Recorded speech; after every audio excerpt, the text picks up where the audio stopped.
Hi, everybody. Welcome to Drag Racing's Golden Era and another in our Legends of the Sports series of interviews. Tonight, we're having another really cool guest, a guy by the name of Marvin Graham, who won the 1974 U.S. Nationals and did a whole lot of other stuff in drag racing.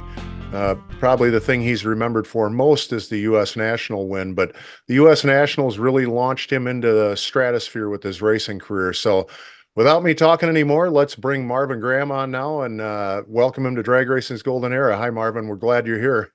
Hi, Randy. How are you doing? I'm doing great. It's glad I'm glad we finally got this happening. You know, I did a little video article on you a while back, and I completely forgot that I never had you on to do an interview with you. So here we are. Here we are. Well, so you're an Oklahoma native. You're living in LA now. Um, Yes. when I always start these interviews the same, Marvin. When did you first become interested in cars, drag racing? How'd that all happen for you? Probably when I was about 14 years old. Uh, my uncle was a rural route carrier, and I would spend the summers with him in Edmond. And he, of course, maintained his own cars with puts brakes on and so forth, greased them and oil change and all that. So um, I'd always liked cars, and I learned a lot from my uncle, and it went from there. So did was there a street racing scene out there in Oklahoma where you were at? Was that going on at the time or not? Oh yeah, that's where we got our start. I had the fastest car in my high school, John Marshall, and we raced the other schools, and there was several drive-ins in Oklahoma City, and we would drive back and forth to them and set and then challenge each other and go out on the street and drag race one another. What is that right down Oklahoma, downtown Oklahoma City? Downtown Oklahoma City. I bet the police just loved that, didn't they? Yeah, I did collect my share of tickets. So what was the first car that you actually put on a drag strip? It was a 50 Ford that I built the engine in auto mechanics in the shop in my senior year at high school. My teacher, Mr. West, after he interviewed me, he told me that I already knew more than any of the other kids, so I could do whatever I wanted to do. So I brought my flathead engine to the tool room, and I did a port and polish job and built the flathead in school and installed it in my 50 Ford with I think I had three carburetors on it, and I had a Escuderian cam, and it was pretty quick. And I don't remember any of the times. It was more of a more street racing than drag than on a racetrack.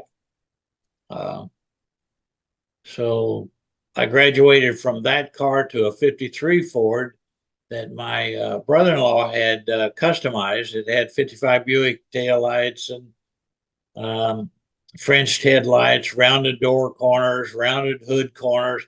It was really a nice car, and I put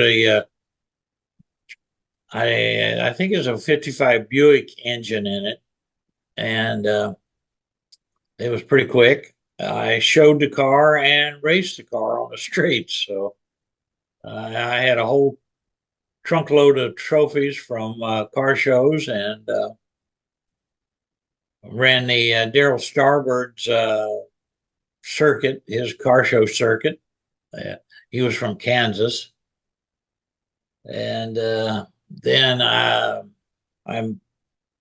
got connected with my friend Leon Groom, and we built a little sea gas dragster for competition eliminator. It was a 260 Ford, little tiny car. We cast the valve covers, made the injector, cast the injectors, and made the injectors, and we raced competition eliminator. The Smith brothers with plain vanilla, and those kind of guys were at I think it was Sand Valley then. Okay.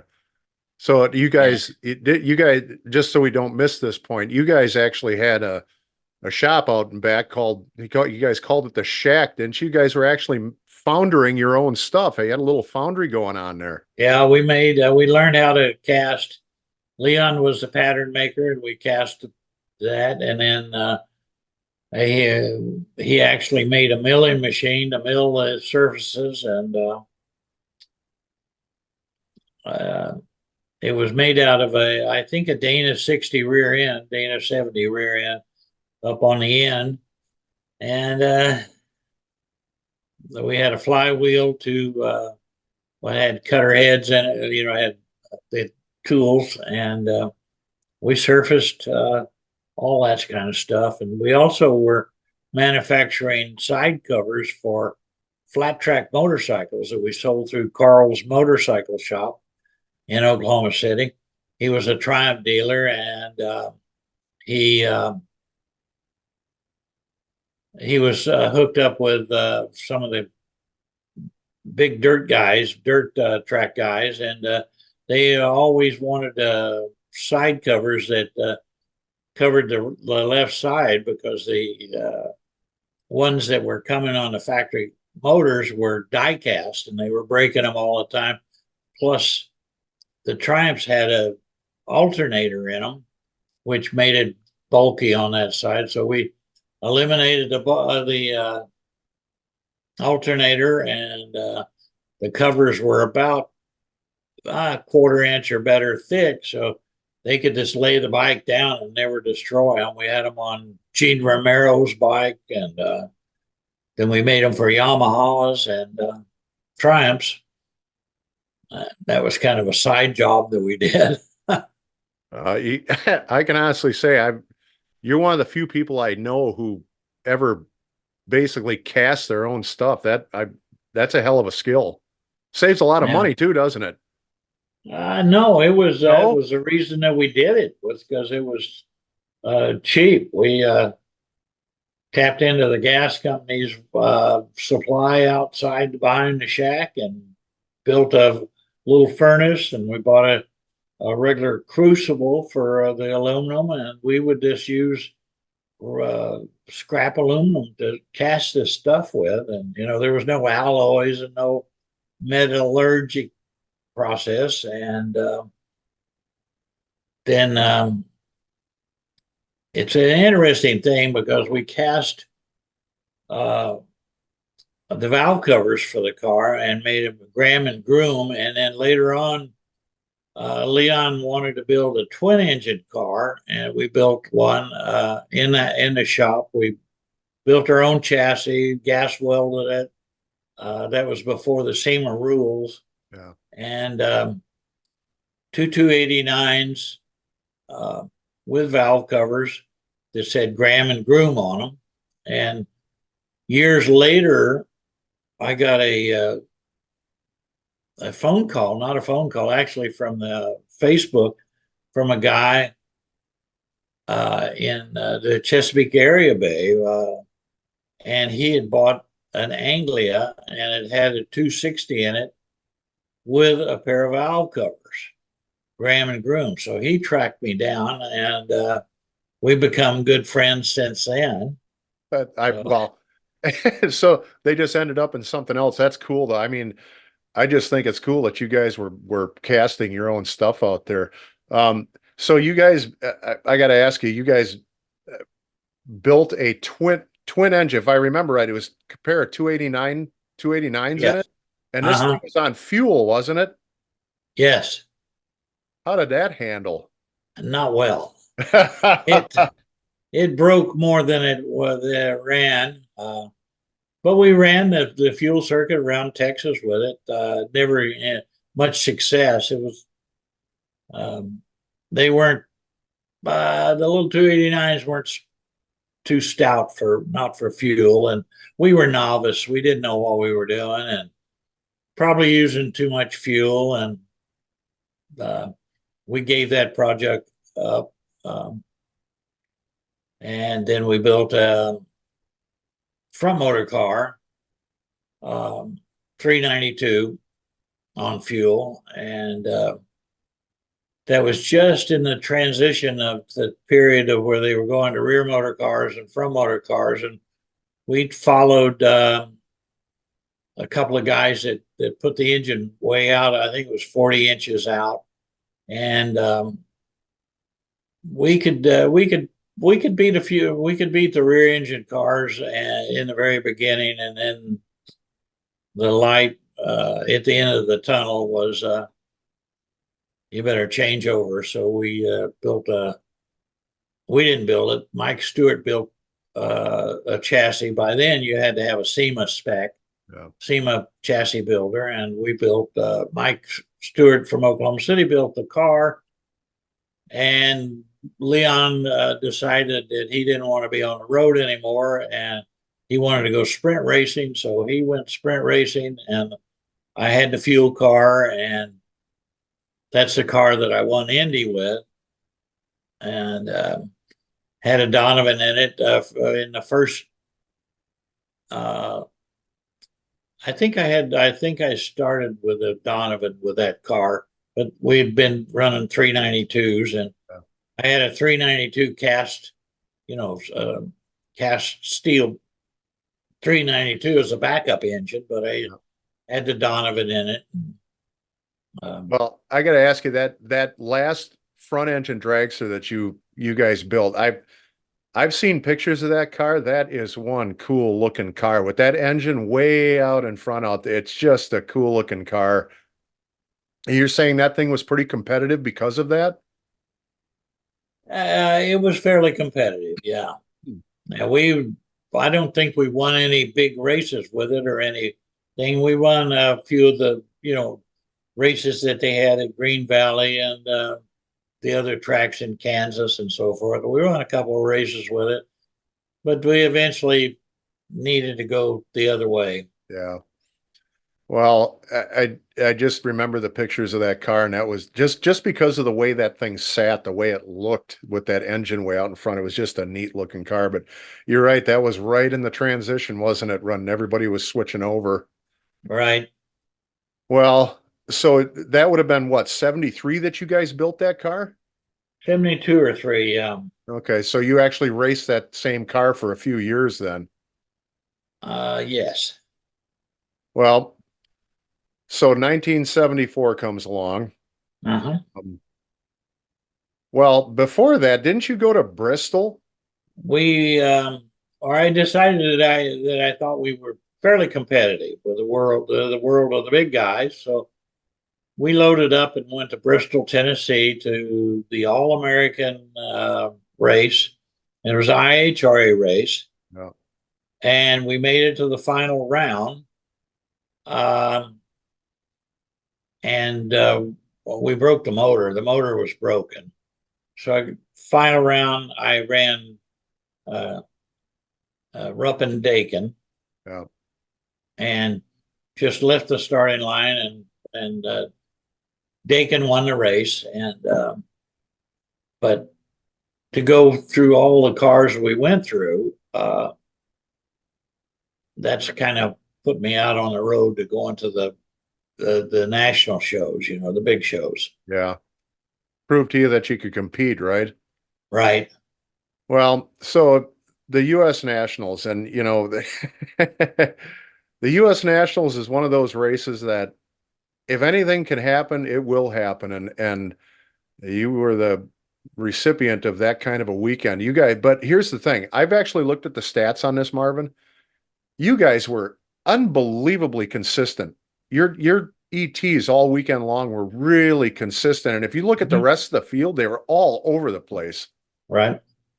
So I don't know if that's what got you guys in the winner's circle, just that consistency. How'd that weekend go for you? I know you were sick as hell. Yeah, I had got the Asian flu or whatever kind of flu, and I was really sick. And Mike Cool and Olson dropped by my first 3/8 stroker crank pistons rods assembly for my Donovan, and I still had steel heads on that car, and so Chester Garris and Steve Hodkins came over, and they said, "You just tell us what to do and show us what to do. You sit there in a chair and wrap up in a blanket and point and make sure that we're doing this the right way." And then both of them drove to Indy. Uh, and I stayed up in the sleeper trying to get as much rest as I could. And it's kind of it's kind of a foggy thing because I was sick, Yeah. but the car was running really good and consistent, as you say, and we just clicked them off. That was a 32 car field, so we had a lot of cars to go through. That's a 32 car field and that's why I think even back then these 32 car fields have made it such a big achievement to win a race like that. When you were in Oklahoma though, I was talking to Carl Olson one day and he said Mike Cool really gave you a hard time down there because you weren't planning on going to the US Nationals. He'd jump all over you or what? Yeah, oh yeah, they were both on my case. He said, you know, they were going to, I don't know, they were going to kill me. They were going to do this. They were going to do that. They didn't, they didn't want to stop in Oklahoma, but they did, and I better show up. And And you did, and the rest is history. I did, and it's kind of like the old thing when your mom tells you to wear nice clothes because you never know what'll happen. Well, I hadn't shaved. I hadn't really uh, cleaned up. I looked like pretty much warmed over to death. And so there I am in a national magazine all over the world looking like crap. I'm looking at a picture right here and I'll put it up over the top of this. I'm looking at a picture right here of you. I don't know what you're doing here. It looks like you're cleaning out. I'm not sure. You're working on, I can't tell what you're doing, but you're doing something to a motor here. Got your sunglasses on. You're looking a little tired. Yeah, I would imagine.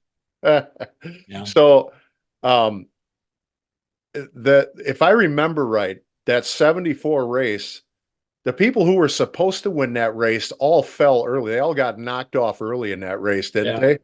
Yeah. Gary Beck had, I think a wheel came off the car or something, and he went out early. And I'm not sure about the rest because he was the year before's winner. Yeah. And I had to Gary, share the winner's circle with Gary. Gary, me, and Wally Parks. There's a um, picture somewhere floating around with the three of us. yeah, I think I've seen that. Um, I want to say Jerry Ruth got bumped off like in the first round also, and he was like below ET qualifier or something like that. Uh-huh. Correct. Yeah.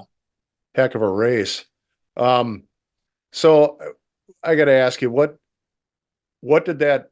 I mean, you earned the nickname Marvin Graham because Yeah. National Dragster wrote it up that way. It's who the hell is Marvin Graham, right? Comes out of Yeah. nowhere. But I mean, you had been racing for a while. What did this do for you? I mean, this win, one win doesn't make an entire career, but what did this race do for you as far as the rest of your career went? Well, basically, when they came up with that Marvin Who stuff, it really pissed me off because, you know, a lot of the racers knew who I was and everything. NHRA didn't know who I was or whatever. And they decided to hang that on me. So I thought I was determined to show them just who the hell I was. So it made me even tougher and more, what do you call it? I'm more determined to win more races and do more races. So at that point, I started the whole NHRA tour, 70,000 miles a year all over the country. And the problem, no, it wasn't a problem, but a lot of the guys would on off weekends would match race and so forth, but I had to get back to Oklahoma and fix TVs, and so we always went back to Oklahoma. And uh, as I got better and won more races, I stayed out longer.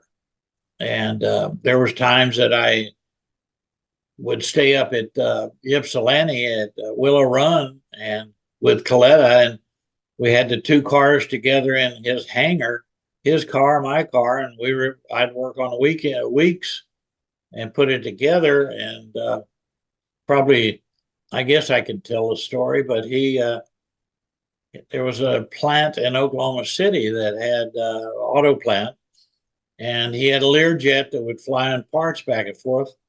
So I would fly from Ypsilanti to from Willow Run to Oklahoma City, and I'd pick up one of my daughters, and we would both sit on the step in the Lear, take off and land. No seat belts, no seats. One of the pilots or the co-pilot would, as soon as we got airborne, he would go back in the back and try to find a place to sleep. So both my kids got pictures of them in the right chair, in the Lear, and they flew that thing at 41,000 feet. So we could look out the window and see the 747s at 35, 38,000. And we'd land in Oklahoma City and Mary, my wife at that point, mother of my kids, would come walking out with one of my kids from the freight terminal right across the tarmac, get in the plane, and off we'd go. And they'd spend a week or so up there, and then I would switch them out. I had two kids, Ashley and Christy being the oldest. And so they flew, I don't know, countless times back and forth to Michigan, which you probably couldn't do that now. I'm guessing you couldn't do that now. Wow. So one of the things that I've never really talked to you about before is your relationship with Coletta. You guys were pretty good friends back at that point, weren't you? Yeah, I think we were pretty tight. We were good friends. Yeah, we still are good friends. Yeah. Every time I see Connie, we gives me a big old bear hug, and then I think it was just a number of years, 2013. I don't remember when it was. We were invited to go to London to the British Hall of Fame, and I did a introduction, and so Coletta was there, and Dale Emery was there, Steve Gibbs was there, Milligan was there, quite a number of people were there, and it was supposed to be a open interview or open question and answer period from all the press people, and what it ended up being was it was a Coletta roast, because every one of us had a story about Coletta. I can only imagine the stories that came out. It was insane. It was. Well, God knows there's enough stories to be told about Connie Coletta. Oh, there's stories I know that I can't tell. I bet there is. Yeah. Well, I mean, so, all right. You raced. One of the things that I remember talking to you about was there's a picture of you at Orange County. Mm-hmm. And there's a blurred off Ron Tobler in the picture. And I believe who's standing behind you? Is it Chester Garris is behind the car? No, Daryl Woods. Oh, that's right. Daryl Woods was behind the car. And I remember Woods. Yeah, Daryl Woods was a crew member for Cool and Olson. And when they quit racing, and Daryl would help me. I would drive to California, and Daryl would be my crew guy. Yeah. And at that time, Ron Tobler worked for me. So my question is that I remember you saying this to me one time, that you were proud of that picture because if you look at the car, there's only one name on it, and it's your name. And you had managed to get to that point on your own. So I guess it was that period of racing life for you, was that the best period of all of it for you? um, yeah, I think so. That was I went on with partnership with Danicus, and we won Montreal 80 and 81, and won a Fremont. We run a number of races, but it was more fulfilling in the early days because uh, we didn't have the big sponsors, and I was doing the tune-ups and all that stuff, and I had a really good set of crew members that helped me out, and Daryl was one, and Tobler was another one.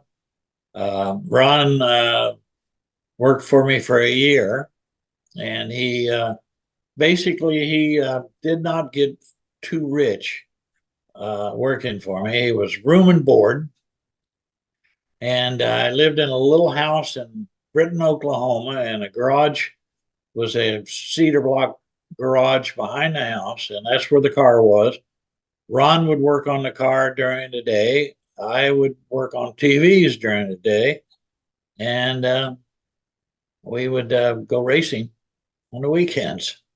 Oh, how'd you manage to, how did you even come in contact with Ron? Where'd you find him? Stevens and Vulnerables. He was hanging around and working with Stevens and Vulnerables from Texas, and it got to where I needed more help, more time, or more help because I had to take care of the business, and I didn't have the time to work on the car. And we had talked, and I said, "Look, it's not going to be you're not going to get rich here. Uh, you get 10% of whatever we make, and room and board." So it was that. It's So funny. we had a great tour of the United States together, and we had a lot of fun. It's funny to think of Ron working for cheeseburgers and a bed to sleep in, and where his career finally eventually ended up. Yeah. When he left you, where did he go after that? Did he go straight to Shirley, or He went straight to Shirley after that. did he? Yeah.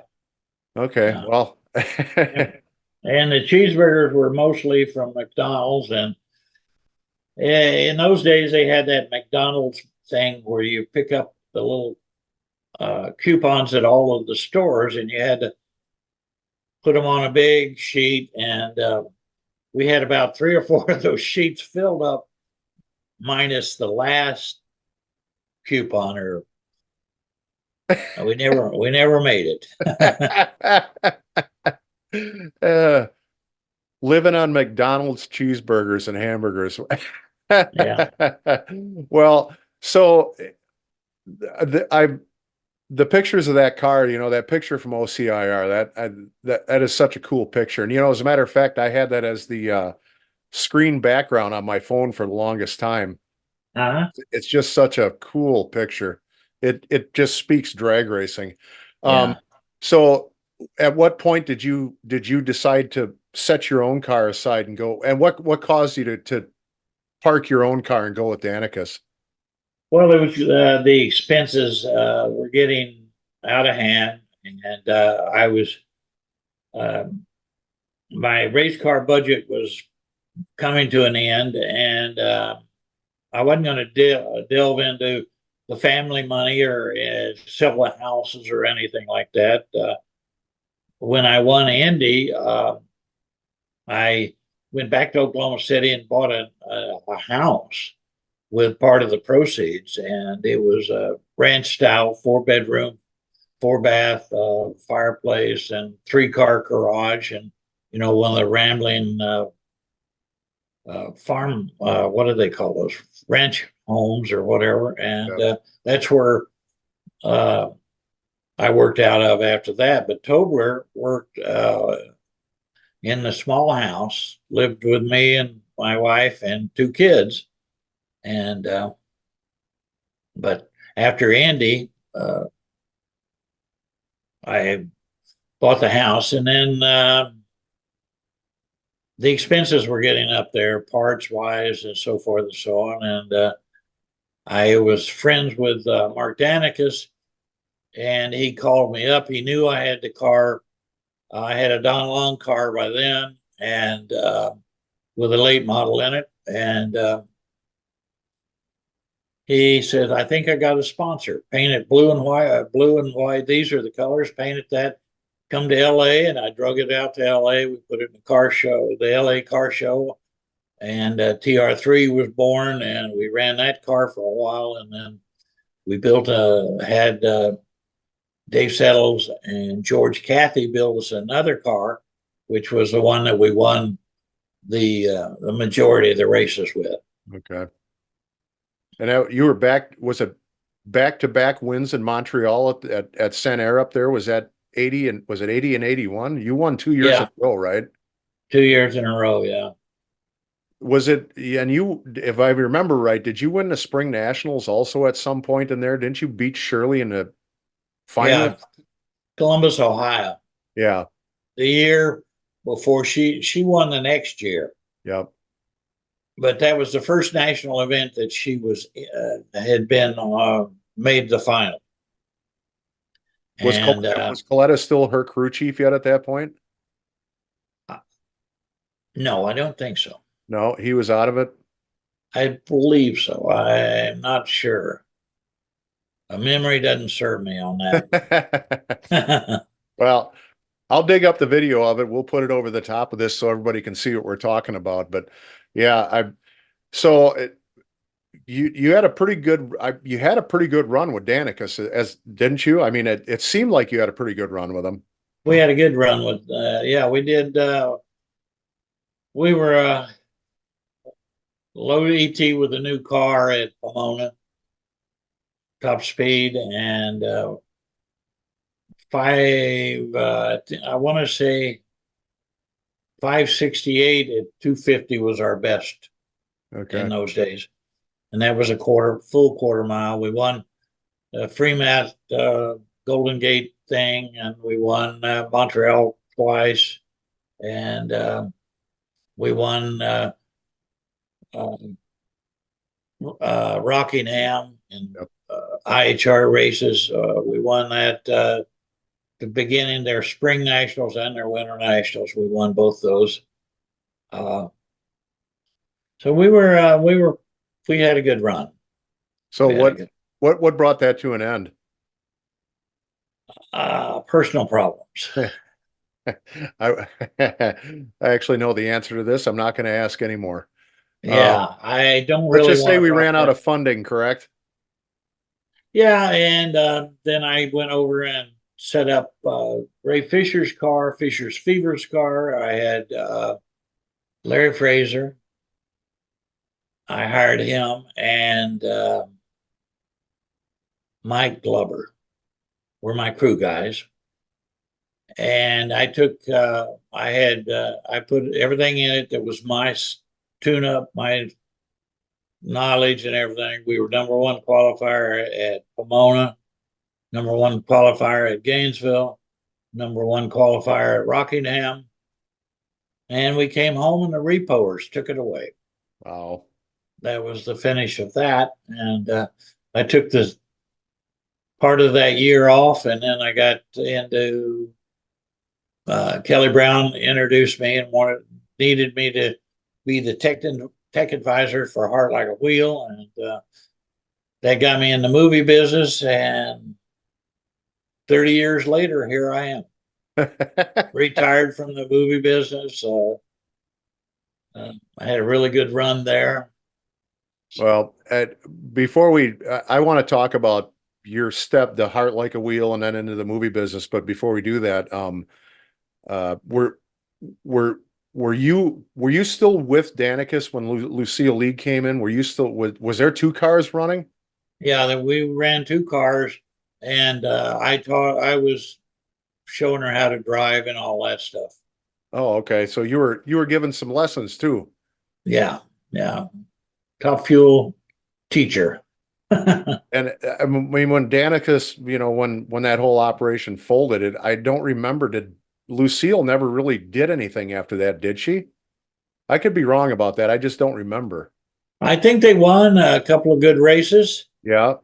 and by that time I was out of racing business, so I didn't follow it that much, and I stayed away because once an alcoholic, you can't have another drink. So, like, once you're a fuel car guy, you really can't be around it. And so I just stayed away for quite a while.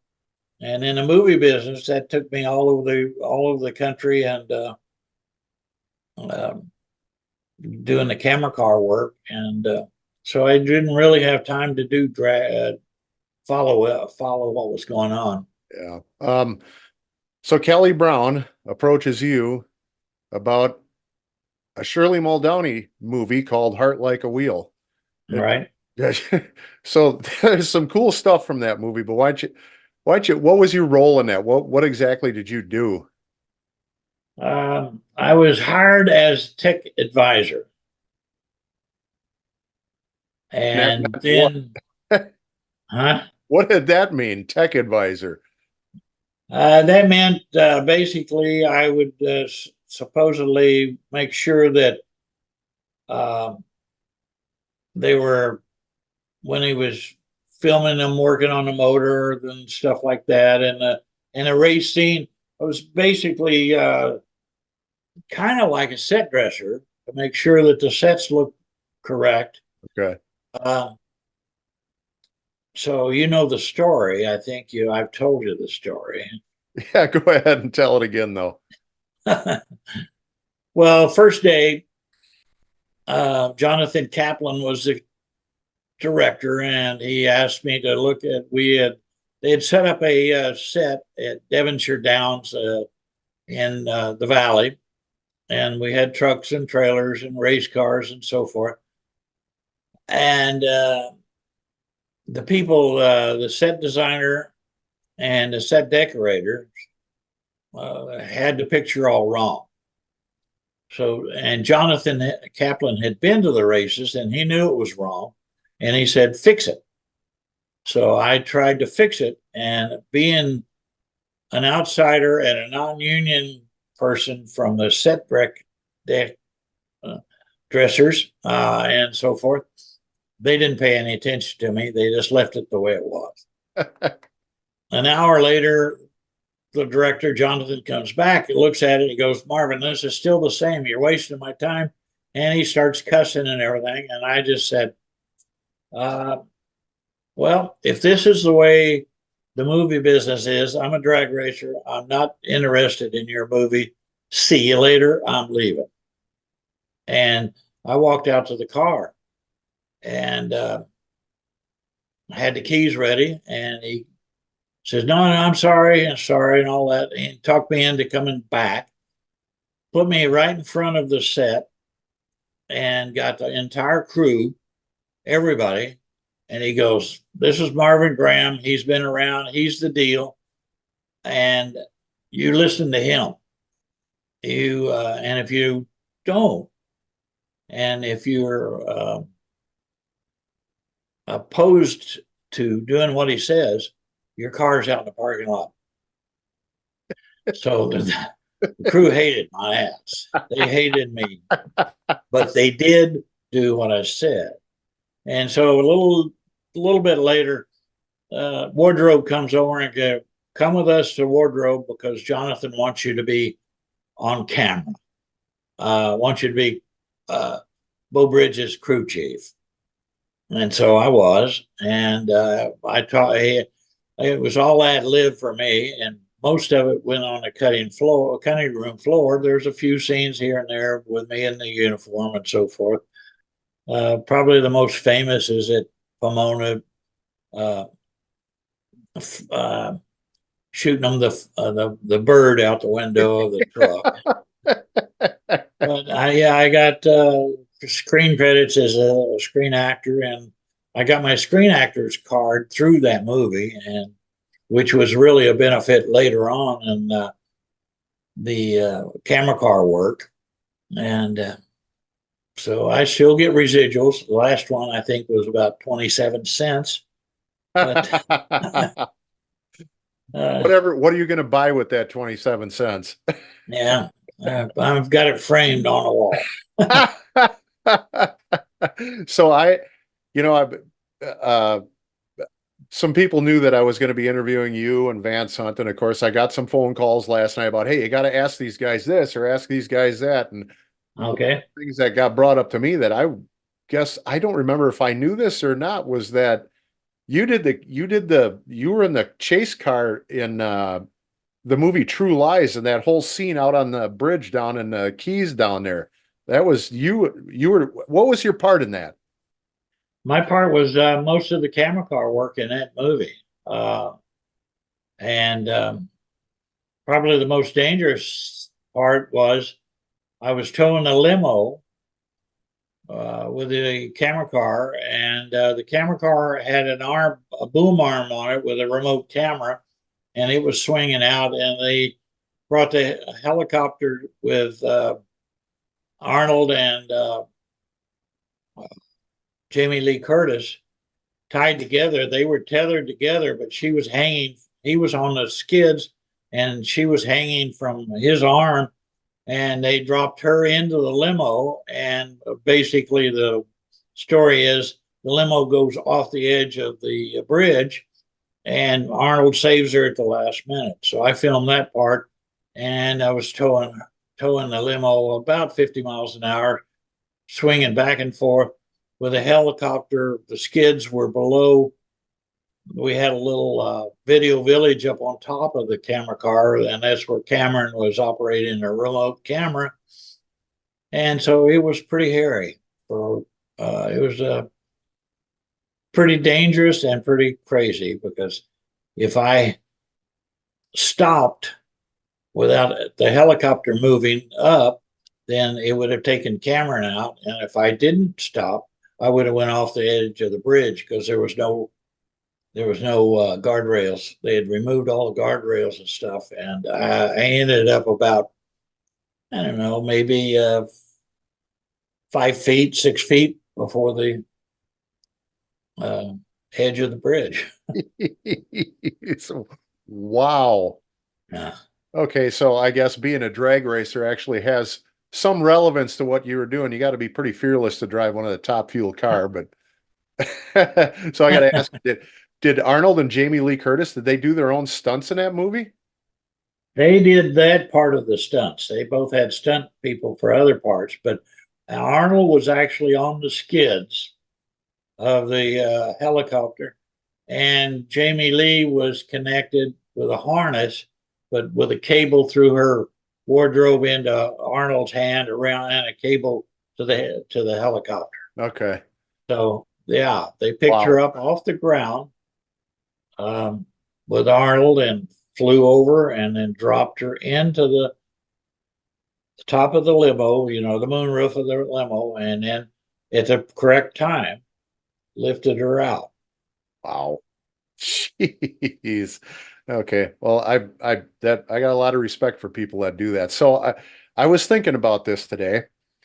Uh, Friend of mine lives up north of me here, Doc Holliday, up in Minneapolis, said they used to hang out up there every now and then with him. Yes, I did. What were you doing up there? Well, we would stop by there when we raced in the area. We were good friends, and we just hang out there and try to stay out of trouble, which was not easy. I have numerous stories which we have to keep to ourselves at this point. I think I've heard a few of them on the other end of this one. I Yeah, get, I'm sure you have. I'll be He every spring he has his little little startup deal that they do up there, get the cars warmed up and set up Mhm. for their upcoming race season. So I go up there every year. You know, Greg Barta, the Hoover car, and all them guys are up there too. Jerry Newman. Right. So it's usually a pretty darn good time up there. Yeah, I had a good. We had a good time. We'd stop in there and see Doc, and I'd known him for years, 100 years. And matter of fact, I saw him quite a few times because I ended up being in Minneapolis during the winter, 25 below zero, doing. Uh, I did 3 movies back to back in the winter up there. Wow. Ducks One, Ducks Two, and Beautiful Women or Oh, Beautiful really? Girls. And so, yeah, I spent a lot of winters in Minnesota. Yeah. Unfortunately. Yeah. Well, Uh, so I can you off the top of your head, can you recount to me all the movies that you were involved in? Can you remember all of them? You don't have to remember all of them, but what are some of the good ones you were involved in? well, True Lies, Mr. and Mrs. Smith, Flight of the Intruder. I uh, I got to be on an aircraft carrier for 15 days out to sea on Wow. Flight of the Intruder with a camera car and filmed that sequence out on the carrier, and then we went to Kauai and we filmed in Kauai for I think 6 or 7 weeks, and that was that one. I just too numerous to remember. Yeah. That I don't know, that sounds to me like almost like a drag racing lifestyle. You're out on the road for extended periods of time. Wow, that's a heck of a way to make a living. Yeah, I did the NHRA circuit, and then immediately got into camera car work and was all over the country and states that I hadn't been. So I've been in every state of the union except for Maine.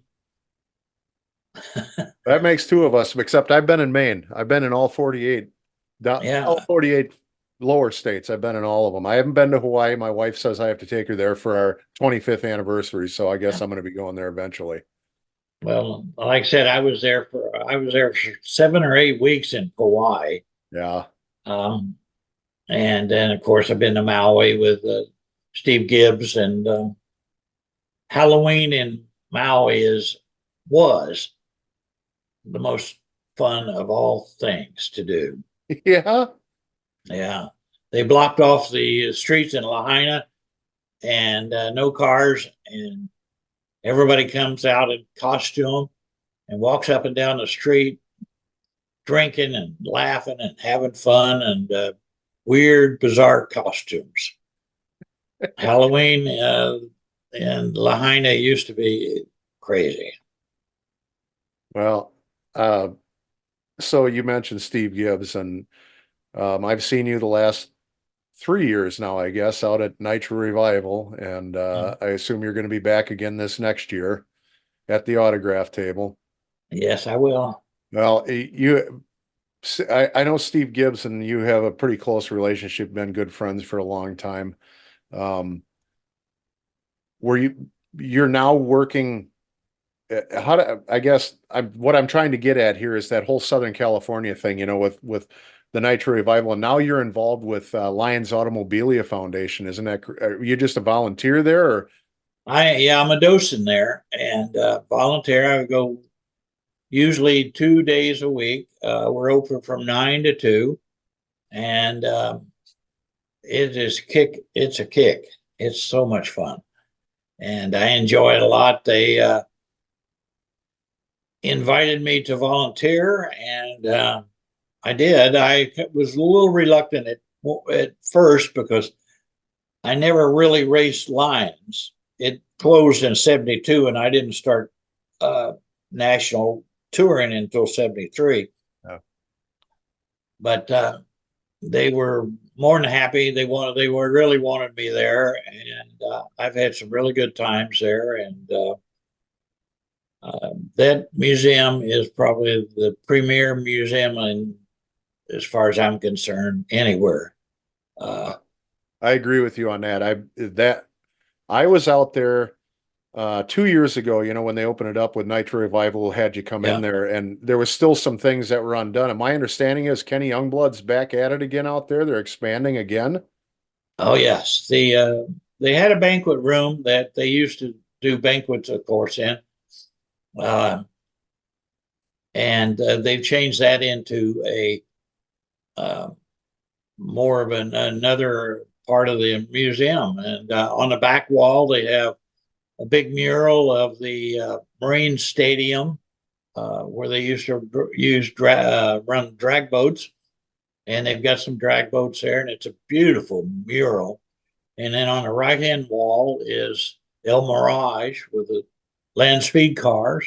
And then there's a off road area where got a Bronco coming out over a hill. And they're doing now a wall. They're doing Ascot, Riverside, and Ontario all in one wall. And they'll have the cars that pertain to those races on that wall. And then there's a Clint Eastwood exhibit with three of his movie cars are there. We've got a little shop that's got Esky's name on it, Peterson Publishing Company, the Roland Leon's Lounge. It's a Hawaiian thing with tiki torches, and it's an incredible place. And then in the big room where the Lions exhibit is, they've got the tower and the drag strip painted on the floor, and got Big John Bassmanian's car, Stonewood's Cook car on the starting line, and they change things around a lot. On another wall, they've got a tribute to the Long Beach uh, Grand Prix, and it's just insane. There's more cars there. I think the total is around 150, 160 cars inside, and they vary them. There's more cars sitting out in the side area, and I see all kinds of people come through there. Some people know and have seen me race, and some people don't know anything about it. We had a whole flock of Australians there, and so I was reminiscing about when I was in Australia uh, racing, and it's it's a lot of fun. You got Yeah. to come spend some time. Well, for And those of you out there that have never been to the Lions Automobilia Foundation Museum, you have to go. Marvin's right. The thing is just the first thing when you walk in and into the cafe and all that there, and then all the cars that Rick Lorenzen has in there. But when you finally get into where Lions drag strip and the tower and the whole scene looking at you there, it just blew me away the first time I was in there. Just blew me away what had been done in there. Because the funny thing is, Marvin, you pull up to the place and you're looking at the outside of the building and you're thinking, what the hell is this place? yeah, it's just a warehouse. Yeah, you would never guess what's going on inside that thing. And Rick Lorenzen, the founder of the place, he loves Willys. And so Willys, we have one room that's devoted to Willys, all kinds of Willys cars, and probably the largest collection of Willys in the country, if not in the whole world, Yeah, in that one room. they are amazing too. And all the walls are covered with murals and paintings and memorabilia everywhere. The place, if you missed going there, you're missing a lot. Yes.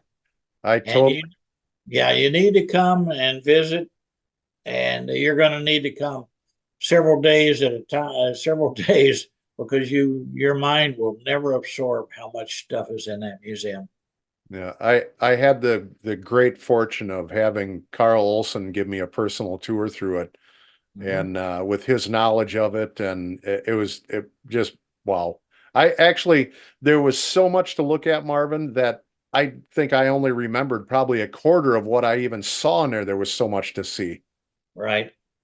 So, Uh, well, I'm glad yeah, that, I've been dosing there for most of this year, and uh, when I go there every day, I go there Wednesdays and Saturdays, and I look and I go, when did that get here? And oh, it's been here for a long time. I There's stuff I see every new stuff I see all the time. it is an amazing place. So I got to ask you, this year marks the 50th anniversary of Marvin Graham winning the U.S. Nationals. Right? Are you planning on heading down there this year? I think so. Yes. Okay.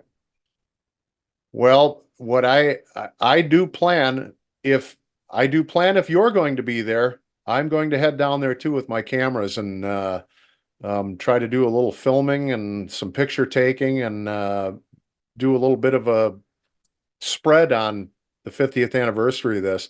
I know I talked to Gibbs too, and he said that he was probably going to be heading down there.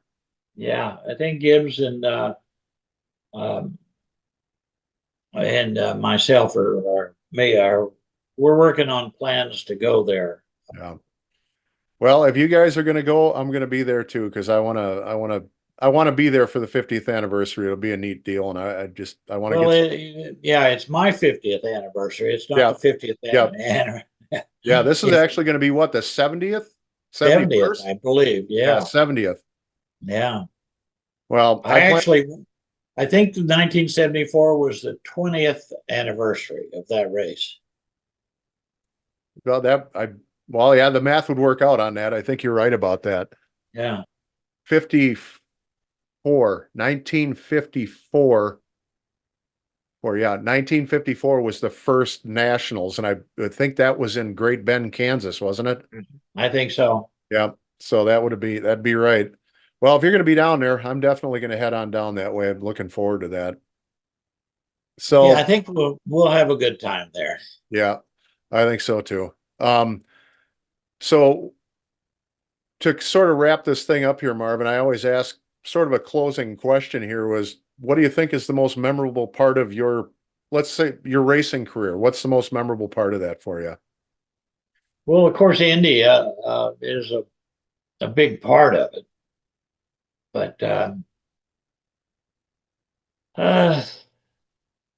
maybe the PDA at Orange County. Yeah. That was also a 32 car field. The first donor called and wanted to and booked me in for the race, and I won that race. And the next year he had a series of races from Seattle, Portland, Orange County, and I won that overall points for that race. So 2 years in a row, 2 years in a row with the PDA, and that was with Marvin Graham and a few local sponsors from Oklahoma. That's a great accomplishment to be able to do something like that. And you actually that year, if I remember right, weren't the previous year you finished third in the points in the NHRA? Is Yes. that correct? There was a number three on that car, wasn't there? Yeah. Yeah. Yeah. That is a heck of an accomplishment. And you know, one of the things I remember, Marvin, about the movie Heart Like a Wheel was when Jeff Bridges says to Shirley, "You want to go out and take on Garlitz and Graham, those guys?" Yeah. That was one of them things that stands out in my mind in that movie that you got mentioned in the same company with Don Garlitz.